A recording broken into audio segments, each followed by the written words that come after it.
வணக்கம். நான் உங்கள் மோகனா. மாலை மலர் 4/8/2025 திங்கட்கிழமை. வாங்க செய்திக்குள்ள போகலாம். பாவிகளை சிறுமிகளை விட்டு விடுங்கள். ரீல்ஸ் தலைமுறை என்று புதிய தலைமுறை தற்போது உருவாகி வருகிறது. சமூக வலைதளங்களால் இந்த தலைமுறை உருவாகி இருக்கிறது. இது இளைஞர்களின் கணிசமானவர்களை வக்கிர புத்தி கொண்டவர்களாக மாற்றி இருக்கிறது. அதோட சில சமயங்களில் சிறுமிகள் இளம் பெண்களை பாலியல் ரீதியாக சீண்டும் அளவுக்கு கொண்டு போய் விடுகிறது.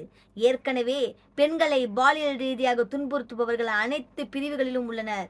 வயதானவர்களை கூட நம்ப முடியவில்லை என்ற சூழல் ஏற்பட்டிருக்கிறது. இந்த பக்கம் எந்த பக்கம் திரும்பினாலும் பல நல்லவன் முகமூடியுடன் பழகி கடைசியில் பாலியல் ரீதியாக பெண்களை சூறையாடி விடுகிறார்கள். பெண்களை தெய்வமாக நினைக்கும் நமது நாட்டின் இப்படி நினைத்தாலே மனதை பதற வைக்கும் இந்த கொடூரத்தில் இருந்த சிறுமிகள் இளம் பெண்களை காப்பாற்றுவது எப்படி? மாலை மலர் மருத்துவர் கமலி ஸ்ரீபால் வழிகாட்டுகிறார். வாருங்கள் படிக்கலாம். யாருன்னா அவங்க தாங்க. இங்க பாருங்க, கமலி. இவங்க தாங்க. இந்த பாருங்க, இவங்க தாங்க சொல்றாங்க. சொல்றேன், படிக்கிறேன் பாருங்க.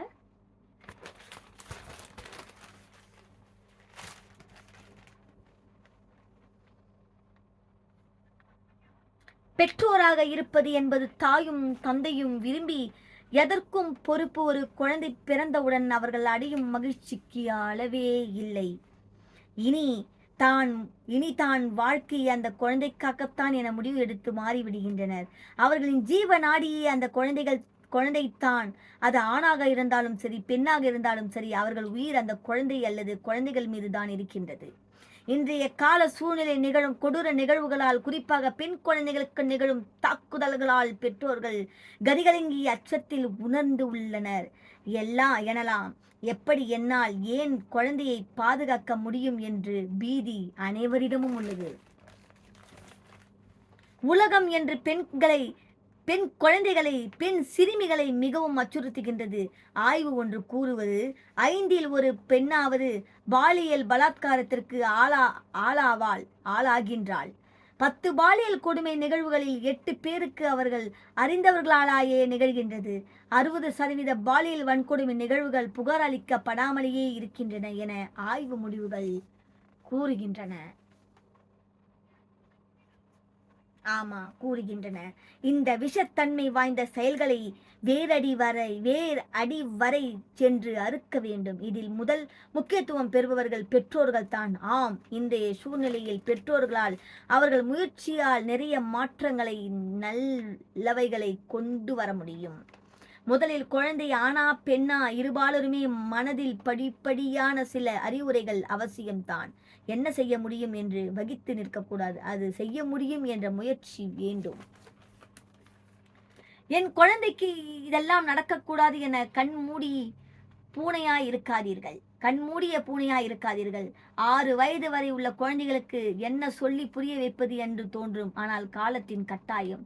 எப்படி தெரியாதவர் பிஸ்கெட் மிட்டாய் கொடுத்தால் வாங்கக்கூடாது என்று சின்ன குழந்தைக்கு சொல்லிக் கொடுக்கின்றாயோ, அதுபோல யாரும் உன்ன தூக்கக்கூடாது, கண்ட இடங்களை தொடக்கூடாது என்று சொல்லித்தான் வளர்க்க வேண்டும். பேசுங்கள், குழந்தைகளோடு நன்கு பேசுங்கள். அவர்கள் சொல்வதை கவனித்து கேளுங்கள். எதனையும் உங்களிடம் பகிர்ந்து கொள்ளலாம் என்று அந்த குழந்தை மனதில் ஆணித்தரமான நம்பிக்கையை ஏற்படுத்துங்கள். குழந்தைகளுக்கு சங்கடம் இல்லாத பெற்றோரிடம் ஆரம்பத்திலேயே எதனையும் பகிர்ந்து கொள்ளலாம். பல சிறுமிகள் பெண்களுக்கு நடக்கும் பாலியல் கொடுமைகளை பற்றி பக்குவமாக அவர்களிடம் பேசுங்கள். இன்றைய 8 அல்லது 10 வயது குழந்தைக்கு சூழ்நிலை தெரிய வேண்டும். எந்த இடத்தில் சிறு பாதிப்பு ஏற்பட்டாலும் அம்மா அப்பாவிடம் சொல்லிவிட வேண்டும் என்று கண்டிப்பாய் புரியும். இதுவே அவர்கள் வளரும் காலத்திலும் திருமண வாழ்வில் பிரச்சனை ஏற்பட்டாலும் தன்னை காத்துக்கொள்ளும் தைரியத்தினை, தன்னம்பிக்கையினை தரும். அப்பா அம்மாவிடம் ஒரு குழந்தையாய் எதனையும் பகிர்ந்து கொள்ள முடிந்தாலும் அந்த பிரச்சனையை தீர்க்க தயக்கமின்றி பெற்றோர் எடுக்கும் முயற்சிகளும் அந்த சிறுமியை மட்டுமல்ல மற்ற குடும்பங்களும் ஒரு ஆதரவாய் இருக்கும். முடிந்தவரை தனியே செல்வதை தவிர்க்க வேண்டும். யாராவது சிறுமிகளிடம் வலிய வந்து பேசினால் கூட உஷாராகிவிட வேண்டும். யாரையும் பழக்கமில்லாத புதிய நபரை நம்ப வேண்டாம் என்பதனை குழந்தைகள் உணரட்டும். குறிப்பிட்ட நபர்கள் தவிர அவர்களை யாருடனும் அனுப்பக்கூடாது என்பதனை பள்ளியிலும் சொல்லிவிடுங்கள். பெற்றோர்களாகிய நீங்கள் கண்களையும் காதுகளையும் திறந்து வைத்துத்தான் வாழ வேண்டும். குட்டா touch, good touch, bad touch என்பதனை சிறு வயதிலேயே சொல்லிதாருங்கள். வீட்டில் ஆண் வேலை உதவியாளர்களை தவிருங்கள். பிறரின் உதவியை பெறுங்கள். பிறருக்கு ஓடி உதவுங்கள். உங்கள் மீதான நம்பிக்கை உங்கள் குழந்தைகளுக்கும் மற்ற பெற்றோர்களுக்கும் இருக்க வேண்டும். 15 வயதினை நெருங்கும் பெண் சிறுமிகளுக்கு உடல் ரீதியான உண்மைகளை சொல்லிக் கொடுங்கள். இது அவர்களுக்கு பாதுகாப்பு உணர்வினை கூட்டும். சிறு குழந்தைகளுக்கு தன் பெயர், பெற்றோர் பெயர், வீட்டு விலாசம், பெற்றோர் அலைபேசி, தொலைபேசி எண் இவற்றினை மட்டும் பாடமாய் தெரிந்து கொள்ள செய்ய வேண்டும். அன்றாடம் ஒருமுறை சொல்லி சொல்லி கேளுங்கள். குழந்தைகளுக்கு 13 அல்ல 18 வயது சிறுமிகளுக்கு செல்போன் கொடுக்கும்பொழுது அது சில ஆபத்துகளை கொண்டு வரலாம். எனவே போன் உங்கள் கட்டுப்பாட்டில், கண்காணிப்பில் இருக்கட்டும். உங்கள் குழந்தை மகிழ்ச்சியாக இருக்கின்றதா? ஏதாவது மாற்றம், பய உணர்வு தெரிகின்றதா? உடலில் காயங்கள், வலி இருக்கின்றதா? அவளது தோழிகளுடன் மகிழ்ச்சியாக இருக்கின்றாளா? பள்ளி செல்ல ஏதும் முரண்டு செய்யாமல் செல்கின்றாளா என ஒவ்வொரு சிறு மாற்றுத்திறனையும் பெற்றோர்கள் கவனிக்க வேண்டும். சிறு வயதிலிருந்தே தற்காப்பு கலை, கராத்தே போன்றவை அவசியம் கற்றுக் கொடுங்கள். கூடவே யோகா, தியானம் இவற்றை கற்றுத்தருவது உறுதியான மனதினை தரும். பெண் குழந்தைகளையும் நன்கு படிக்க வையுங்கள். வீட்டில் பொத்தி பாதுகாப்பது பாதுகாப்பே ஆகாது. பெண்ணை பிறப்பதே பாவம் கிடையாது. அதே நேரத்தில் பிறப்பது பாவம் கிடையாது. ஆமா, பொத்தி பொத்தி பாதுகாப்பது பாதுகாப்பே ஆகாது.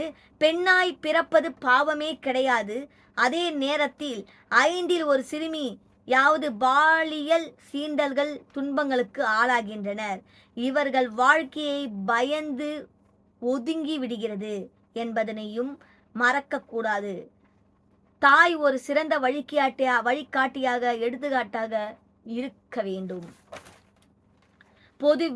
பொதுவில் உலக அளவில் விடலை பருவ பெண்களின் பெற்றோர் அவர்களை கையாள்வது கடினமாக இருக்கின்றது என்பதை கூறுகின்றனர்.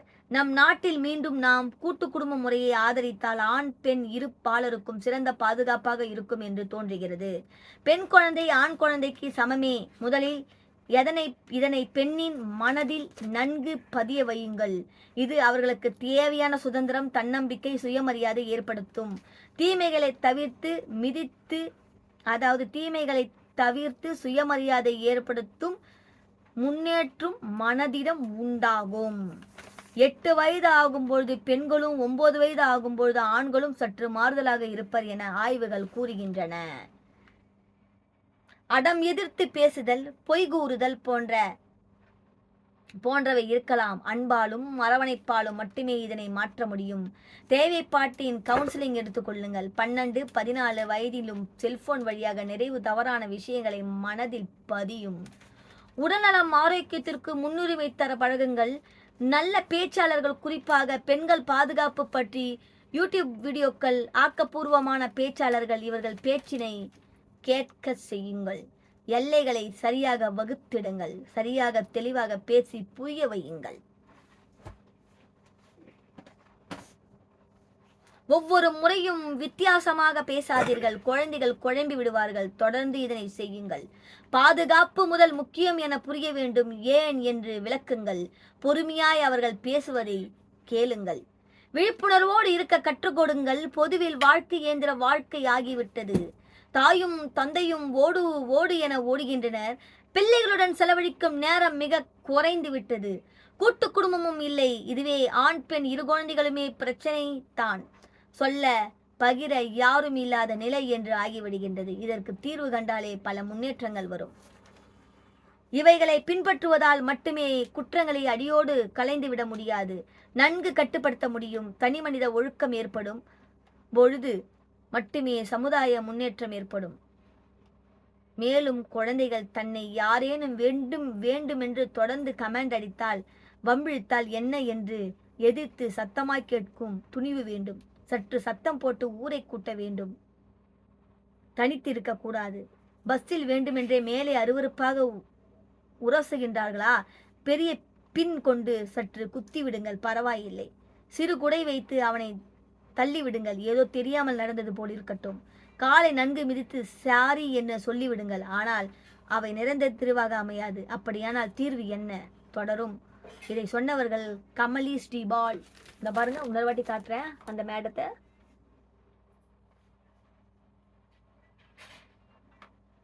இத்துடன் இந்த மாலை மலர் செய்தி நிறைவடைகிறது.